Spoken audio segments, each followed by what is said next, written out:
Kajian kita insya Allah di waktu yang sangat singkat ini membahas tentang salah satu yang membuat wali bertahan jadi wali. Bukan wali nikah ya. Seorang yang soleh diangkat derajatnya menjadi mufarridi. Apa arti mufarridi? Orang yang duluan maju ke hadirat Allah, diangkat dekat kepada Allah di saat yang lain masih belum sampai kepada Allah. Nabi suatu kali mengatakan sabaqal mufarridun, telah dahulu orang mufarrid. Siapakah itu wahai Rasulullah? Az-zakiruna Allah katsiran wa zakirat. Orang yang banyak zikir, baik laki-laki atau perempuan. Zikir secara harfiah, secara bahasa itu artinya menyebut. Tapi yang tinggi, zikir itu artinya mengingat. Bisakah mengingat sesuatu yang tidak pernah kita kenal? Bisa nggak? Ini Pak Peri ini orang pasar kan? Sebanyak itu orang belanja, kalau nggak kenal bisa ingat nggak? Nggak bisa ingat. Itu makhluk Pak, gimana Khalid? Maka syarat supaya zikir itu nikmat, kenallah yang dizikirkan. Kenali siapa yang kita sebut. Kalau kita kenal siapa yang disebut, maka zikir yang dianggap banyak terasa sedikit. Maka ada satu bab namanya ma'rifatul mazkur, mengenal yang dizikirkan. Allah berfirman dalam surah Al-Baqarah, fazkuruni azkurkum. Terjemahan harfiahnya apa? Sebut aku, ingat aku sebut engkau, aku ingat engkau. Itu terjemahan. Mau makna yang jauh, fazkuruni, kenang-kenanglah sifatku, namaku, kebaikan-kebaikanku. Itu maknanya Pak. Kenalilah perbuatanku, kenalilah jasa-jasaku, kenalilah kebaikan-kebaikanku, engkau akan aku kenal kembali. Bisa dipahami? Surah Al-Baqarah itu ya, fazkuruni azkurkum. Ingatlah aku, zikirlah kepadaku, aku akan berzikir kepadamu. Jadi kita ini bisa jadi objek zikir. Tapi apakah pantas kita disebut di sisi Allah? Enggak. Fazkuruni biuluhiyyati. Itu maknanya. Ingatlah aku, kenallah keesaanku. Ini kajian kita sebut tadi. Kul huwallahu ahad. Nyambung Pak kalau yang ikutin dari pagi tadi. Kenalilah bahwa akulah yang esa, yang tunggal semata-mata. Walaupun kata orang corona ini diciptakan oleh ilmuwan, disebarkan oleh globalis, konspirator, tapi kalau Allah nggak izin jadi nggak? Jadi nggak? Maka bagi saya nggak masalah-masalah amat mau globalis kayak globokis kayak, atau globokis Pak, goblokis. Mau dia apa disebut? Ada lagi istilah-istilah Inggris itu ya. Terserah mereka mau ngapain. Allah kita sebelum konspirasinya ada, setelah konspirasinya ada kan tetap Allah. Sebelum pandemi ada, setelah pandemi ada, bahkan pandemi nggak ada, Rabbuna Allah. Rabb kita yang kita sembah, tempat kita menggantungkan harapan pun cuma Allah. Vaksin itu sandiwara aja Pak, sandiwara kita. Emang kita gantung sama vaksin? Nih coba lihat Uzair, Ashabul Kahfi. Itu Uzair 100 tahun ketiduran, gak makan, gak minum, hidup. Ashabul Kahfi 309 tahun, hidup. Bapak dengar gak riwayat Ashabul Kahfi mati? Gak ada kan? Di Quran gak ada, di hadis gak ada. Ternyata ketemu di satu riwayat bahwa Ashabul Kahfi nanti Allah bangun kembali. Berarti dia tidur lagi Pak, bukan mati. Saat Ya'juj Ma'juj keluar, Allah bangkitkan kembali Ashabul Kahfi. Berarti umurnya udah berapa tahun? Saya nggak ngerti juga. Bisa. Sebelum beliau sudah ada Nabi Khidir, sampai sekarang masih hidup, Pak. Masih hidup beliau. Ulama-ulama ahlullah itu sering bertemu. Kalau ada orang bilang gak ada Nabi Khidir, berarti dia lagi ngasih tahu makomnya dia. Makom dia gak pernah bertemu Nabi Khidir. Gampang kok? Ya. Kalau antum gak ketemu, ada orang ketemu, terus yang benar yang mana? Belum pernah ke Jakarta. Ada orang udah ke Jakarta. Yang benar cerita Jakarta siapa? Orang yang pernah ke Jakarta dong. Al-isbat namanya. Quddimal isbat ala nafi. Kalau bertengkar nih antara yang nolak dan yang menerima, kita dulu kan yang menerima. Kan yang menerima lebih tahu daripada yang menolak. Jadi fazkuruni azkurkum. Kalau terjemahan kami, fa'rifuni a'rifukum.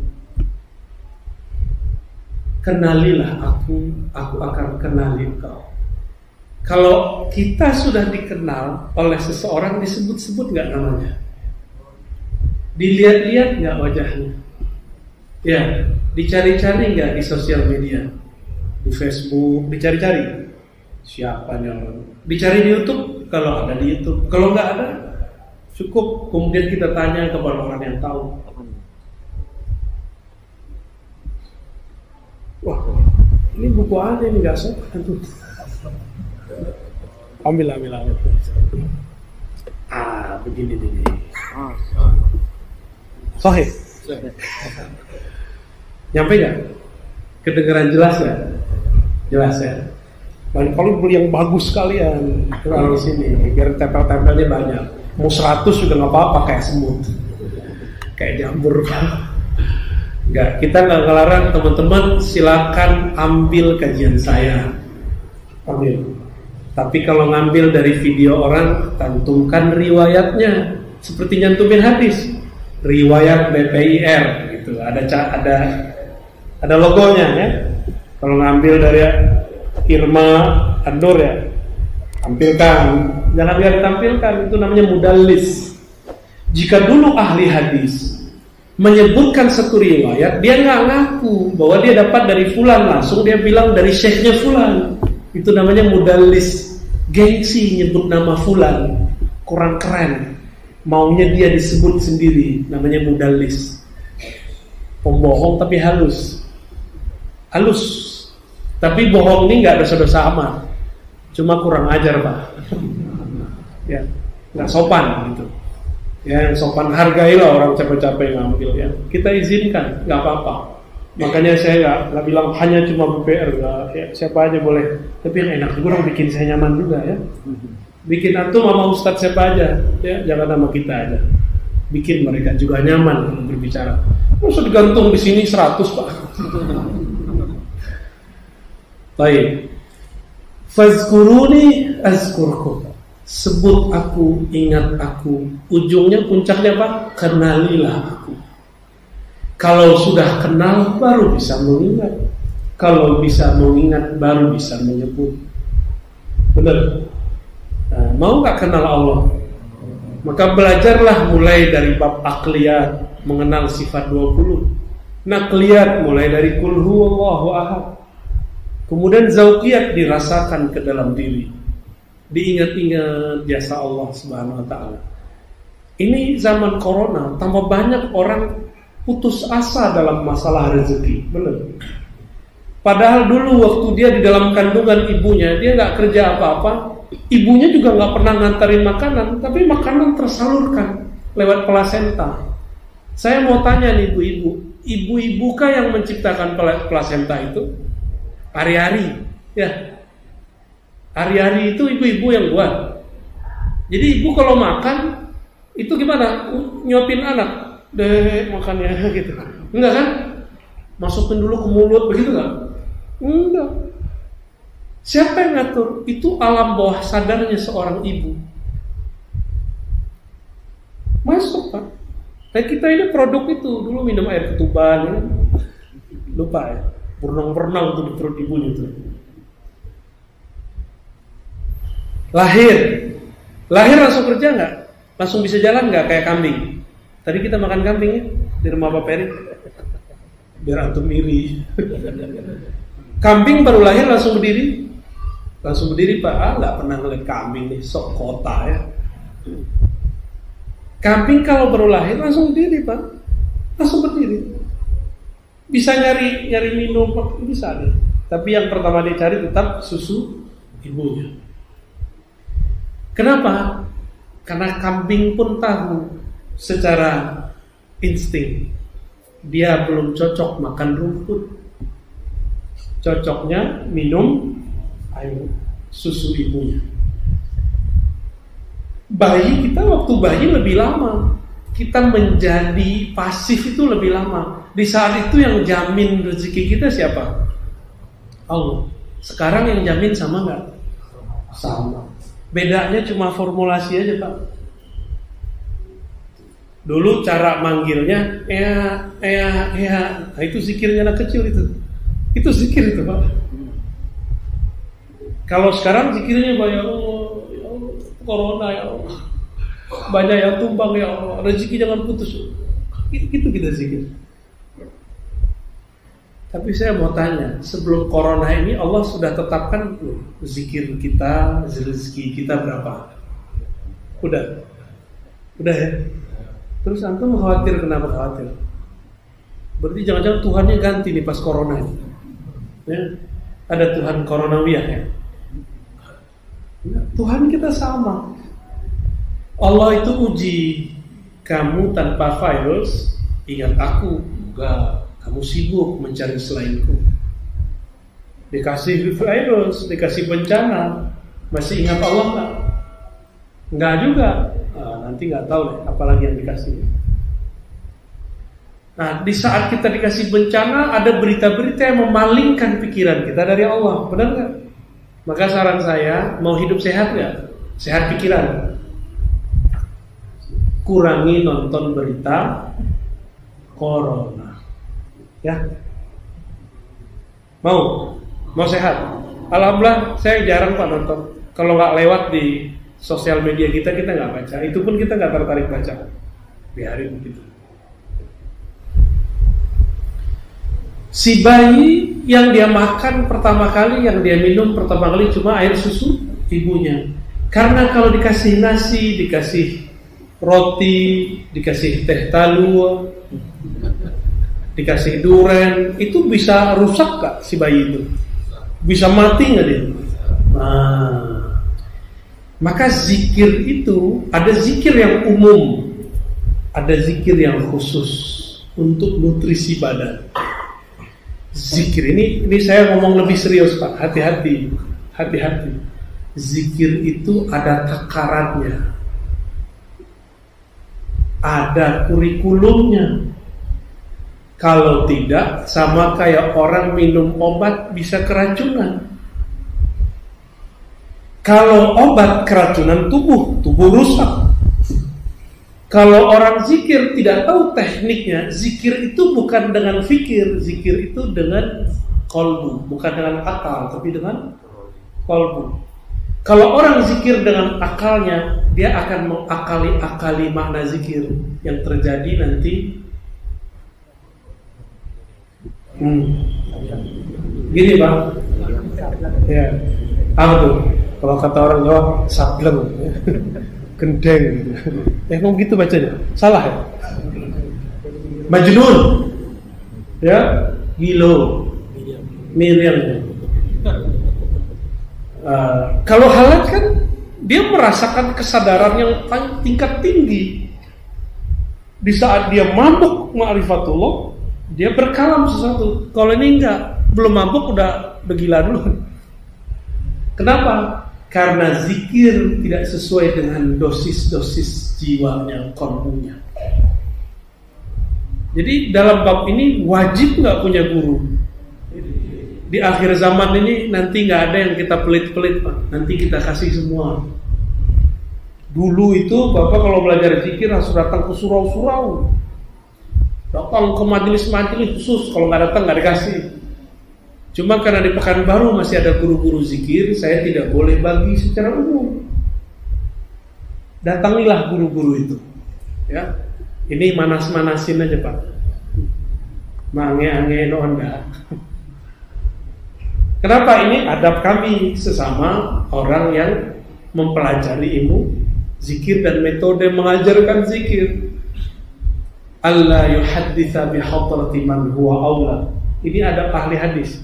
Tidak boleh mengajar jika di situ ada orang yang lebih tua, lebih dahulu ada, apalagi lebih dulu jadi mursyid. Maka saya kajian begini, kalau nggak datang-datang juga Ustaz, susah kalau ke situ. Ya udah, nanti kita kasih juga Pak. Tapi nanti sabar dulu. Ya. Masa baru datang pengajian sekali 2 kali langsung kasih zikir. Nanti kebanyakan zikir antum pusing juga. Ustaz, kata Ustaz fulan zikirnya ini, kata Ustaz kok zikirnya itu. Nah, disitulah perlunya kalau sedang latihan zikir, gurunya cukup satu. Kalau sudah selesai satu metodologi zikir, boleh nambah guru. Paham? Bukan dilarang antum berguru banyak, tapi kalau sedang sekolah di suatu madrasah, satu sekolah, cukup sekolahnya atu dulu. Kepala sekolahnya atu aja dulu. Benar? Supaya apa? Supaya kurikulumnya nggak tabrakan. Bukan dilarang, selesai pindah aja nggak apa-apa. Itu maksud para masyayikh, jangan banyak-banyak guru dulu kalau belajar zikir. Jadi kenapa nih, mohon maaf, ini para jamaah ini saya lihat ada gurunya 5, ada gurunya 7, ada gurunya minus. Ya, jadi bingung. Kemarin Ustadz ini ngajar zikir ini, Ustadz Fulan datang dari Jawa, zikirnya ini. Ustadz Fulan datang dari Jakarta, lain lagi. Datang dari Padang lain lagi, datang dari Medan lain lagi. Kan bingung kan? Yang tahu murid ini seharusnya zikirnya apa, itu sama dengan dokter. Dokter tuh tanya dulu, diagnosa dulu. Oh, kalau begitu kamu zikirnya apa, obatnya ini. Biasanya dokter nanya nggak, pernah minum obat apa aja, gitu nggak? Alergi apa aja, benar nggak? Sama Pak, seorang tabib kolbu, dia dengan kolbunya bisa nanya, kalau nggak nanya pakai lisannya. Udah pernah belajar torikot apa? Gitu paling pura-pura nanya begitu, padahal dia tahu. Karena kolbu itu bisa mencium aroma kolbu. Seperti bapak ini pakai parfum, yang ahli parfum langsung ngerti nggak? Out, gitu ya. Ini parfumnya parfum yang mahal, yang harga 5.000, 20.000, 200.000, 2 juta, itu beda Pak. Hidungnya kan berbeda. Maaf Pak ya.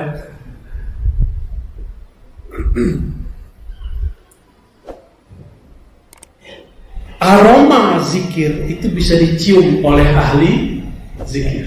Bisa dicium, bisa tercium Pak. Itu nggak bisa dibuat-buat, memang begitu adanya.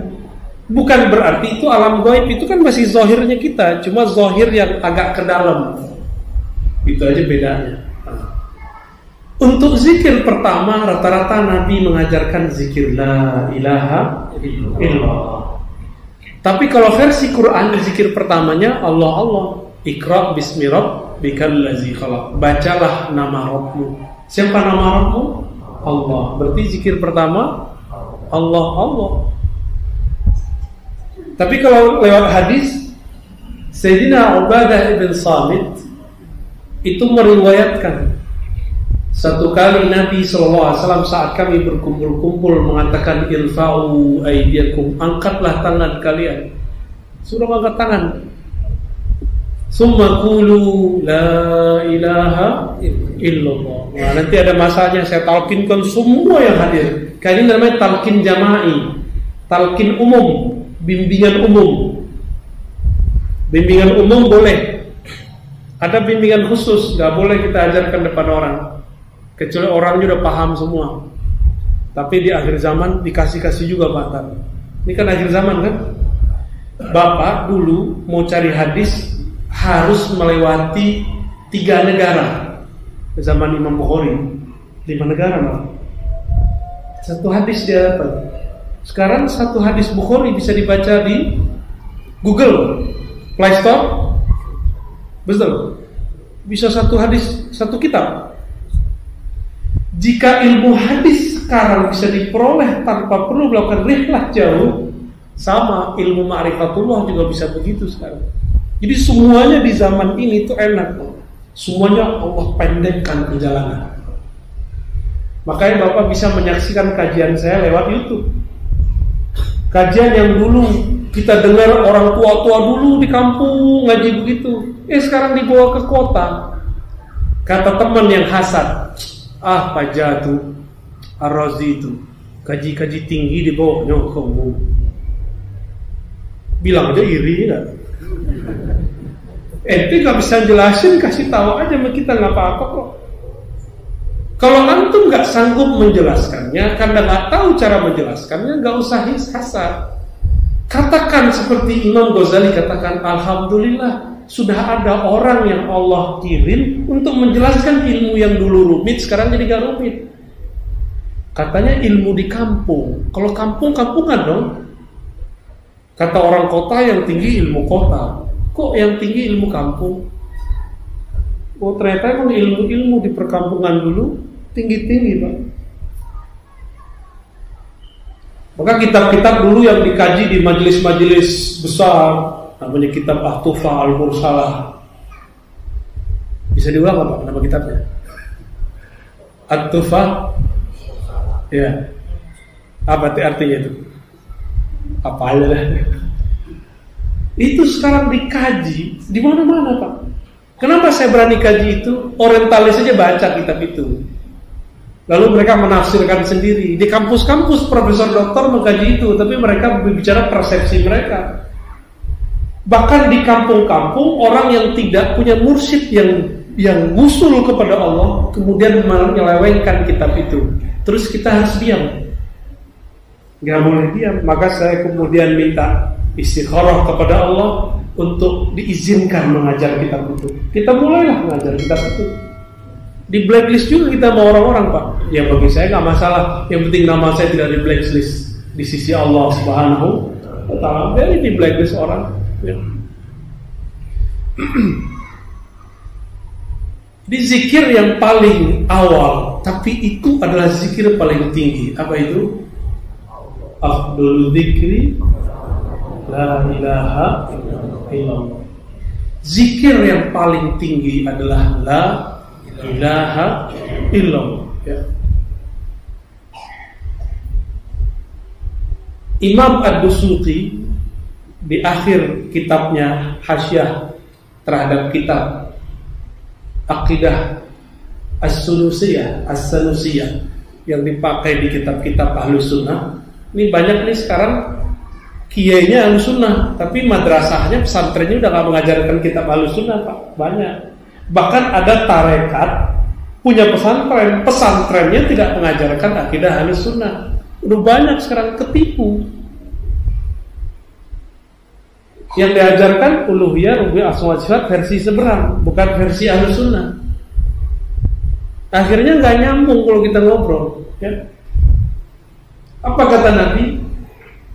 Innal imana bid'u wa sittuna syu'bah. Iman itu yang paling tinggi ada 60-an lebih, 70-an lebih. Yang paling tinggi dari 60-an itu adalah la ilaha illallah.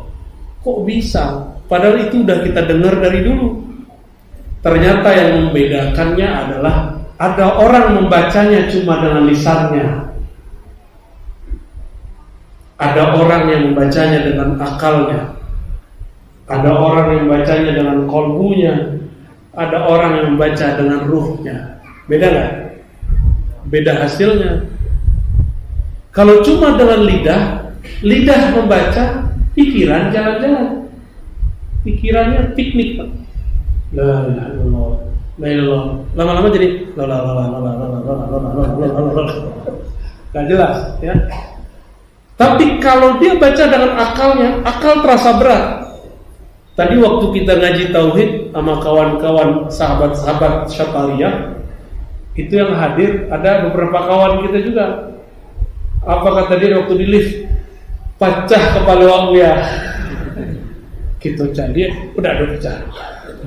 Itu bahasa mubalagh, bahasa majazi. Kalau ini materi baru bagi dia, karena dia menerimanya dalam akal berat. Kalau dengan kolbu ringan. La ilaha illallah, pikiran ini banyak. Sekarang kita fokus, tidak ada yang perlu diingat, tidak ada yang perlu dipikirkan kecuali Allah. Susah itu, Pak. Oleh karena itu, ulama ahli zikir, ulama-ulama thariqah sufi mendapat ilham, wa fi anfusikum afala tubsirun, di dalam dirimu apakah kau tidak memandang? Supaya pikiran tidak kemana-mana, mereka ajarkanlah namanya titik-titik imajiner, titik-titik khayali di dalam diri. Kalau orang agama seberang bilangnya cakra, kita nggak nyebut begitu, kita nyebutnya titik latifah. Ini saya nggak boleh kasih tahu juga, tapi antum kalau googling bisa ketemu. Dibawa dari bagian perut, dibawa ke ubun-ubun, terus kemana lagi, lalu dihunjam ke dalam kolbu. Supaya apa? Supaya pikiran tidak bergerak kemana-mana. Maka dikunci dengan titik-titik itu. Disebut la makusa. Dia seperti lam, alif tapi terbalik. Lam alif kan begini, dibalik, Pak. Supaya apa? Supaya pikiran tidak kemana-mana. Karena Bapak ini kalau zikirnya pakai fikir, pasti pikirannya kemana-mana. Maka dibawalah pikiran itu diterima, dibawa ke ubun-ubun, dibawa dulu jalan kemana-mana, baru dihunjam illallah, masuk ke relung kolbu, masuk ke alam kolbiyah. Udah, pikiran nggak kemana-mana lagi, dia sudah nyaman di dalam kolbu. Jadi ini saya kasih di filosofi, kalau antum nanti belajar dengan mursyid siapapun, terus dikasih tarik zikir dari pusar ke bagian ini, ke sini, ke sini. Itu bukan bid'ah, Pak. Itu malah bagus. Supaya apa? Supaya tidak berpikir macam-macam. Dari alam zahir masuk ke alam pikiran, pindah ke alam kolbu. Itu rahasia baca la ilaha illallah dengan titik-titik halus yang ada di dalam jiwa. Buya Arnof udah pernah belajar itu dulu. Mana Buya Arnof? Ya, nggak tahu masih ingat apa nggak? Ya, paling mantap itu beliau. Ya. Itu kalau Bapak ngeliat, Ustaz Arnof gila ya. Kalau gitu ya. Kenapa dia teriak-teriak gitu? Ustaz Arnof zikir itu bisa ekspresinya kayak orang baru ketemu apa gitu. Kenapa? Ruhnya, kolbunya ketemu yang dia cari selama ini. Orang kalau udah lama nggak ketemu anak, pas ketemu gimana? Gergetan nggak? Bahasa orang siko, kayak kita mau ngeremas dia itu apa namanya? Galigaman. Ini sampo. Kosa katanya udah mulai hilang. Galigaman. Geli, gergetan, gitu. Kayak mau cubit gitu ya. Ada beberapa orang ekspresinya bukan begitu. Ekspresinya nangis. Mulai dari awal zikir sampai akhir zikir dia gak tahan. Seperti seorang ibu-ibu gak tahan ketemu anaknya, udah lama gak ketemu. Apa kata dia? Aduh, nangis. Beberapa orang kalau ketemu orang yang dia kasihi, dia cintai, bisa pingsan. Ada gak? Ada yang pingsan, Pak. Itu kalau dalam ilmu zikir disebut fana, karam. Mau ketemu, pas ketemu pingsan, kan lucu. Ya, kok bisa pingsan? Karena jiwanya tidak sanggup menahan luapan rindunya. Nah, kalau bisa ditumpahkan lewat air mata, nangis. Ditumpahkan lewat tangan kemudian gemes itu. Ditumpahkan lewat suara, keluarlah tirakan, zikir yang keras. Kenapa orang berzikir keras? Karena itu ekspresi mengalirkan, menghabiskan, menyalurkan kerinduan. Kalau Bapak nonton bola mau masuk, Pak, tapi mulutnya ditutup. Gitu gak? Benar gak? Sama, Bapak pergi ke surau-surau tarekat, gurunya bilang gak boleh bersuara, tapi gak diajarin tekniknya. Seharusnya badannya dilemeskan, dilembutkan. Ini muridnya tutup mulut, gak boleh bersuara. Akhirnya muridnya kalau zikir Dikira kesurupan, padahal dia sedang menahan hasrat kerinduannya kepada Allah Subhanahu wa ta'ala. Yang gak ngerti, itu perlu diruqyah tuh. Yang ngomong perlu diruqyah ya. Kita ruqyah sini dia ya. Sok-sok ngerti. Orang zikir begini gak perlu diruqyah. Kalaupun ruqyahnya bukan ruqyah baca-baca begitu. Dia ruqyah tazkiyatun nafs. Jadi paham kenapa ada orang di surau-surau tertentu, di majelis-majelis zikir, begitu badan gitu ya, saudara-saudara. Tolong jangan suuzon, ya. Kalau dibuka Pak, dia menjadi zikir keras, Allah gitu, Allah. Apakah sahabat belum gitu? Ada Pak, coba aja dilihat, ada riwayatnya, ada hadisnya, hadis Imam Ahmad, hadis Tabarani, Abu Nu'aim, Dailami, Imam Suyuti kumpulkan itu. Uzkurullah, sebutlah Allah hatta yaqulul munafiqun, sampai orang munafik menuduhmu muraun, kamu ria, kamu gila, majnun, ya kan?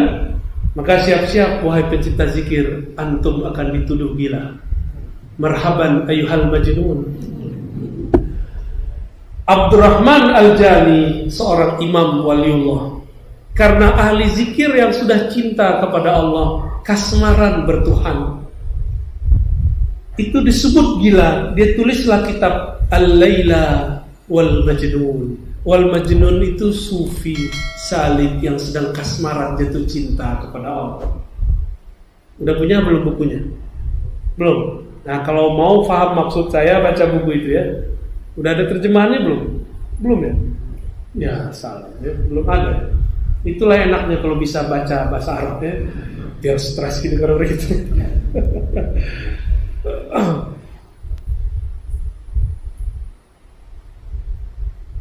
Kalau belum khusyuk zikir, belum khusyuk, terus aja zikir. Siapa tahu satu saat ketika antum lupa ingin mencari rasa zikir, Allah tarik dari zikir lisan langsung Pak ke zikir qalbu. Bisa begitu. Jadi ada jalan pintas dari lisan, pilih mau ke akal atau langsung ke qalbu. Kalau orang ahli ma'rifat, dia langsung terus lagi huruf. Nah, nggak usah tinggi-tinggi dulu lah, sampai ke qalbu dulu lah, ya. Sampai ke qalbu udah selamat Pak. Karena yang disebut mukmin disebut nama Allah, wajilat qulubuhum. Sebut Allah, coba sebut Allah. Bergetar kan? Ada yang bergetar, tapi banyak yang tidak bergetar. Dulu saya senang seorang perempuan, sama kawan saya disebut namanya, nggak ngerti namanya, saya nggak ngerti, saya cuma tahu wajahnya. Terus dia buka lembaran, dulu kan belum ada handphone ya, itu ada pakai apa dulu tuh namanya, buku-buku album foto, dibuka-buka lah. Belum, masih pakai apa namanya, apa tuh yang dicuci-cuci itu, cuci foto gitu, apa film, film. Jadi dia bukalah kameranya, kamu kenal kayak ini? Saya lihat, ini cantik loh, kita lihat, jantung saya berdebar. Ini orang yang saya suka ini. Padahal belum tahu. Ada orang begitu. Ada orang-orang ahli zikir tapi nggak menyebut nama, dia cuma ingat yang disebut. Di saat orang lain menyebut nama si perempuan itu nggak bergetar. Kenapa? Dia cuma tahu tapi dia tidak ada sentuhan qalbu. Kalau sama kekasih duniawi bisa disebut namanya bergetar qalbu, bagaimana dengan kekasih sejati pencipta alam semesta? Kira-kira gimana Pak? Ya, kita ini nggak kuat kalau melihat cahaya Allah, nggak kuat. Maka Allah kemudian kasihlah satir, hijab, penghalang. Apa penghalangnya? Alam semesta, diri kita, namanya, sifatnya. Kita nggak bisa langsung melihat zatnya. Maka zikir kita yang biasa-biasa aja dulu, minimal sampai ke zikir qalbu, ya. Kata Imam Athaillah As-Sakandari sebagai penutup, ya, la tatrukiz dzikra li adami hudurika. Jangan kamu tinggalkan zikir meskipun engkau tidak merasa hadir khusyuk kepada Allah. Siapa tahu di saat engkau lupa, engkau mencari nikmat zikir, Allah angkat jiwamu, Allah angkat qalbumu, sehingga engkau merasakan yaqzah, kesadaran berzikir. Bisa begitu, ya. Saya datang dulu kepada guru saya Abuya Hasan Basri di Solo, di Payakumbuh, Pak Pilada. Itu dulu ulama termasuk paling alim di tempat kita. Beliau ini saya datangi, umur saya baru 12,5 tahun. 12,5 kelas berapa tuh? Ya, tapi saya duluan sekolah, Pak. Itu kelas 1 sanawiyah. Saya setahun lebih awal masuk. Jadi kelas 1 sanawiyah, ujung tahun saya dibawa oleh ayahanda saya masuk ke majelis Abuya Syekh Hasan Basri, ulama ahli zikir. Murid dari Syekh Jamil Jauh, murid dari Syekh Zakaria Al-Baisati, Malalu. Jauh. Ya. Udah wafat, Pak. Tapi ngeliat jenggot Bapak, wajah Bapak, saya ingat beliau. Walaupun beliau gak berjenggot banyak, Pak, ya. Gak berjenggot malah. Habis salat Isya, beliau zikir, afdalu dzikri la ilaha illallah. Itu saya udah gak ada, Pak. Saya udah gak tahu lagi. Kita kemana aku udah gak tahu.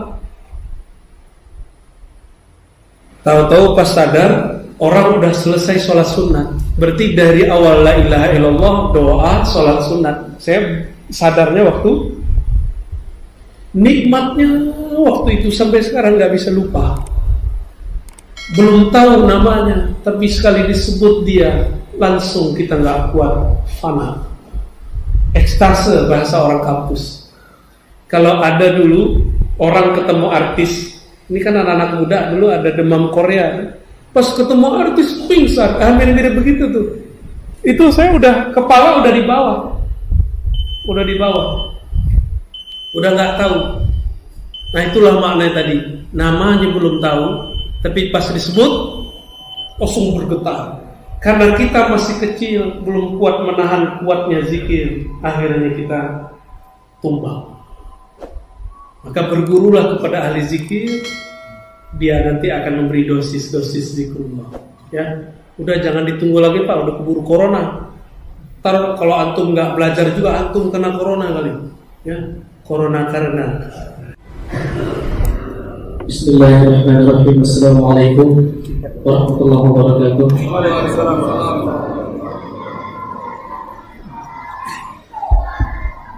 Izin pertanyaan, Bu, ya. Anda teringat dengan kisah ini mengenai sejarah kita, mengenai pertanyaan dari Imam Abu Hasan Al-Asy'ari ketika beliau bertanya kepada ayah tirinya, ini Abu Hani Al-Jubari yang berpaham Mu'tazilah, yang mana pertanyaannya itu apabila meninggal 3 orang seperti yang telah Buya ketahui pasti juga, itu jawabannya yang sesuai dengan akidah kita apa, ya? Itu yang pertama. Yang kedua,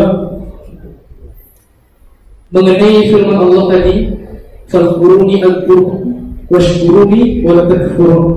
Apa maksud Allah Subhanahu wa taala menyandingkan 2 perintah itu? Berzikir dan bersyukur. Terima kasih, Bu. Jazakallahu khair. Iya. Satu pertanyaan cukup. Ada lagi. Pertanyaan itu pertanyaan untuk menguji kebenaran gurunya plus ayah tirinya. Jadi Imam Asy'ari itu awalnya sunnah, jadi Mu'tazilah, lalu kembali ke sunnah. Jadi 3 periode, bukan 3 periode seperti yang diceritakan oleh seberang sono. Mu'tazilah, Kullabiyah, Salafiyah, kata dia. Ya enggak lah begitu. yang mengerti sejarahnya Asy'ari, ulama Asy'ari ya. Karena kitab-kitabnya kita punya semua, Tabiin, Kazbil Muftari, risalah-risalah Imam Baqillani, Ibnu Furuq kita punya. Ya. Imam Asy'ari menguji kebenaran akidah Mu'tazilah bahwa Allah hanya berkehendak yang baik, yang buruk-buruk bukan kehendak Allah. Maka jika ada di alam semesta yang buruk, itu kan bukan Allah, berarti ada kehendak selain Allah. Nah, ini bahaya nggak akidah begini? Bahaya nggak? Bahaya, berarti ada Tuhan selain Allah. Gitu maksud Asy'ari. Tapi Mu'tazilah ngotot harus begitu. Dia kasihlah 3 kasus, 3 case. Pertama, orang kafir. Yang kedua, anak kecil. Yang ketiga, orang mukmin. Yang pertama orang kafir, kalau mati masuk neraka nggak? Masuk neraka. Yang kedua anak kecil, kalau mati masuk surga nggak? Tapi surga biasa apa surga tinggi? Biasa, karena dia belum beramal kan. Kalau orang mukmin surganya tinggi. Pertanyaan Abul Hasan Asy'ari, wahai ayahanda Abu Ali Al-Jubai,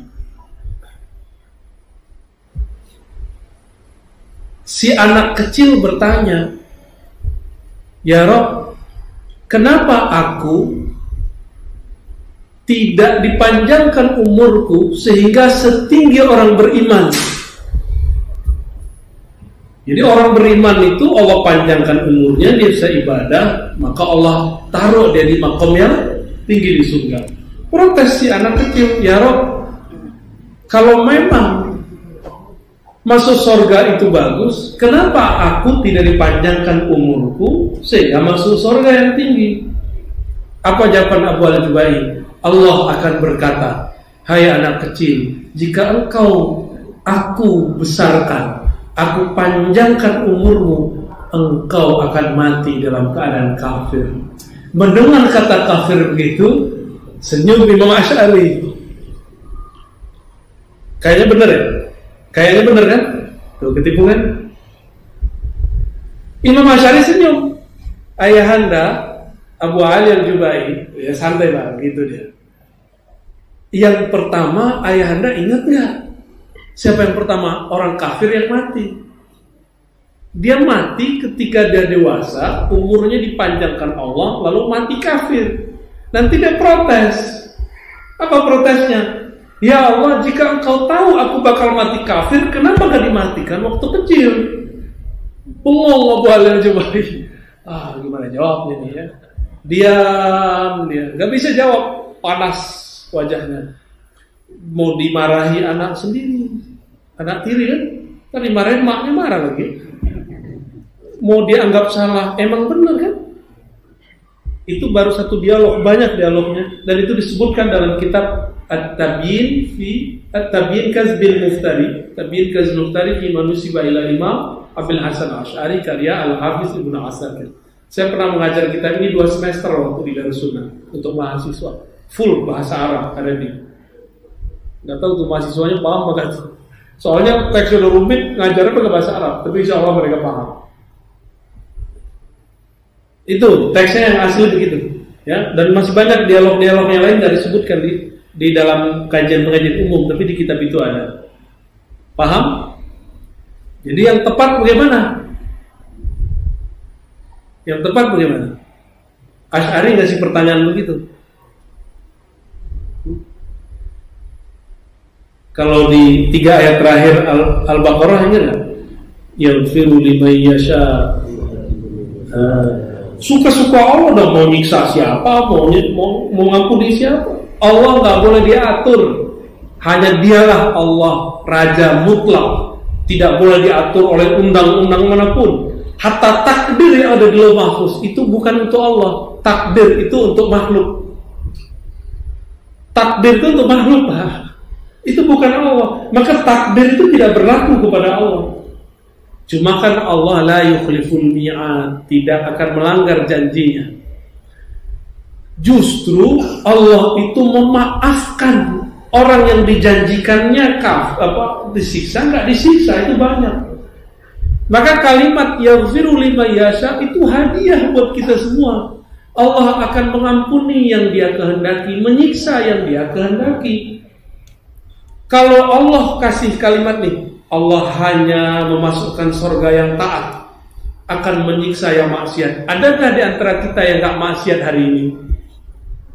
Ada nggak Pak? Tunjuk satu orang aja. Saya cium tangannya langsung, kakinya saya cium. Ada nggak? Ada nggak antum yang nggak maksiat hari ini? Nggak ada. Hatta ana artakibu dzunub, sehingga saya pun bermaksiat kepada Allah. Satu lahzah, satu detik saya tidak dengan Allah, itu bagi saya dosa Pak.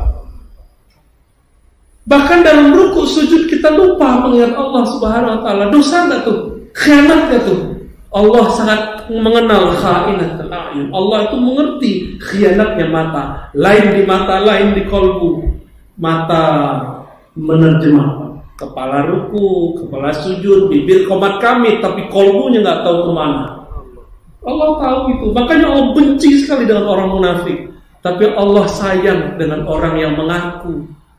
Dalam hadis Imam Bukhari kitab Tauhid, ditaruh Imam Bukhari di bab-bab terakhir. Apa kata Allah? Nanti di sidang nih, bapak-bapak ini di sidang semua. Saya di sidang Pak. Tapi semoga di sidangnya gak panjang-panjang, langsung dijemput oleh Rasulullah. Amin. Amin. Ya. Apa kata Allah? Kamu kan yang hari itu jam sekian dosa lakukan ini. Kalau kita sudah biasa tobat di dunia, kita ngaku Pak pakai lisan ini. Tapi orang yang munafik dia nggak mau ngaku. Enggak, kata lisan, kata badannya, kita maksiat loh. Kamu kan yang dulu ngambil hak orang, kata lisan enggak, tapi lisannya, tangannya bilang iya, tangannya bingung. Jadi kita ini nanti nggak berkuasa ke diri sendiri. Nggak berkuasa Pak. Ditanya semua, orang-orang yang biasa tobat, biasa ngaku di dunia, di akhirat Allah tanya balik, kamu kan yang maksiat jam sekian, kita udah ketakutan ya. Iya ya Allah, ya Rabb, na'am, ya Rabbana, ya Rabb. Semua, tapi kemudian Allah, ya udah, karena kamu ngaku, aghfiru laka jami'a, aku ampunkan semuanya. Jadi ayat itu kenapa hobi dibaca ulama amanah Rasul, dan ayat sebelumnya lillahi ma fis samawati wal ardh, lalu di tengahnya yaghfiru liman yasha, itu hadiah bagi kita semua. Ya. Hadiah bagi kita semua. Maka jangan pernah minta keadilan Allah. Mintalah maaf Allah. Allah itu hanya memaafkan orang yang ngaku. Orang ngaku itu disebut taubat. Mau ngaku salah nggak di hadapan Allah? Gak usah ngaku mau ustaz, ngakunya kepada Allah. Sama ustaznya juga punya dosa. Siapa tahu dosa ustaz lebih banyak daripada dosa jamaah. Karena ustaz tahu dosanya dikerjakan, ya. Kira-kira begitu ya. Nah, itu jawabannya tadi. Yang kedua tadi tentang gandengkan zikir. Oh iya. Fazkuruni azkurkum washkuruli. Beda loh kalimatnya, fazkuruni washkuruli. Kenalilah aku kenali engkau. Setelah engkau kenal aku, engkau sanggup mengingatku, menyebutku. Dengan begitu bersyukurlah kepadaku. Washkuruli, li karena aku. Li itu bisa diartikan sababiyah. Dikarenakan aku, engkau bisa menyebut namaku. Bapak saudara yang bukan Allah, nama Allah itu berat. Jika Allah ingin turunkan nama ini ke langit, langit itu runtuh. Jika diturunkan ke gunung longsor. Ini jalur Payakumbuh Pekanbaru sering longsor kan? Itu Allah berkalam Pak di situ. Turun dia jatuh. Secara ekosistem, ekologi itu ada kerusakan atau ada apa gitu. Tapi secara ilmu hakikat itu yang terjadi. Makanya banyak-banyak tanam pohon. Pohon itu ada zikir malaikat di pohon-pohon itu. Masih ingat Nabi lagi jalan ada 2 kuburan. Masih ingat? Lagi disiksa. Nabi ambil apa? Kepakuman apa batu? Di pelapa kurma karena masih segar, ditancapkan, dibelah dua ditancapkan. Beliau mengatakan, selama ini masih segar, ya, Allah akan ringankan. Kenapa? Selama dia masih segar ada malaikat bertasbih. Begitu kalam Imam As-Suyuti. Ada tasbih malaikat itu yang meringankan orang dalam kubur. Jadi washkuruli, berterima kasihlah kepadaku, akulah yang membuat engkau bisa zikir. Maka jangan minta pahala dari zikirmu, jangan minta pahala dari sholatmu. Sholatmu kan belum khusyuk, aku yang izin gerakkan kepalamu tunduk kepadaku. Washkuruli, engkau kan pernah berdoa, a'inni ala zikrika, ya Allah bantu lisanku, qalbuku menyebut engkau. Sekarang aku bantu engkau, hai hamba. Setelah aku bantu engkau, masa engkau gak tahu diri minta pahala? Mau beli surga pakai zikir gak cukup, Pak. Gak cukup. Surga itu pintunya ada pada Nabi, maka Nabi disebut Al-Fatih, Sahibul Miftah, yang punya kunci surga. Kalau cuma dengan zikir masuk surga, iblis lebih banyak zikirnya daripada kita. Maka ditambah syukur. Washkuruli, nikmat terindah di dunia bukanlah sekedar menyebut nama Allah, tapi menyebut kekasih Allah. Maka washkuruli, berterima kasihlah kepadaku karena aku utus kepada engkau Muhammad sallallahu alaihi wasallam. Dengan cara apa? Salawat. Maka wasfazkuruni, sebut aku zikrullah, washkuruli, salawatlah kepadaku. Lam yashkurillah malam yashkurin nas. Tidak disebut bersyukur kepada Allah kalau belum terima kasih kepada manusia. Siapakah manusia yang paling berjasa? Rasulullah SAW. Mulai hari ini, mulai malam ini, jangan pelit bersolawat. Itulah makna ayat tadi. Antum cari di tafsir manapun gak ketemu. Itu tafsir akhir zaman, tafsir Ma'rifatullah, yang sudah banyak disimpan oleh ulama di kolbunya, sekarang kita keluarkan. Selama ini terjemahannya zikir, syukur. Bingung, maksudnya syukur gimana? Allah gak bisa dilihat, karena dia bukan benda, gak bisa dilihat mata. Maka Allah utuslah Nabi Muhammad. Terima kasihlah kepadanya, berarti engkau bersyukur kepadaku.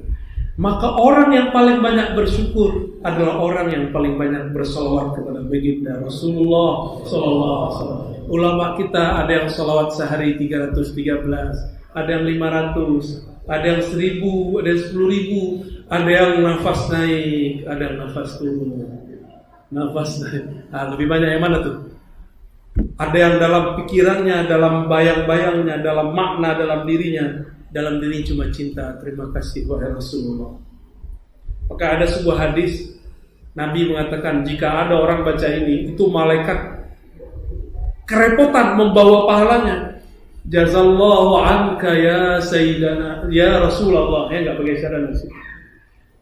Terima kasih wahai Nabi Muhammad, semoga Allah membalasimu dengan yang sepantas-pantasnya. Itu malaikat mau membawa pahalanya bolak-balik. Tapi malaikat kan nggak ada capek-capeknya. Nah, nanti belajar ku Sa'adof tuh zikirnya gimana cara bacanya ya. Ya, baik. Halas. Kita bukan berhenti ngaji, pindah ngaji. Pindah ngaji Sahih Bukhari. Katanya Ahlus Sunnah toh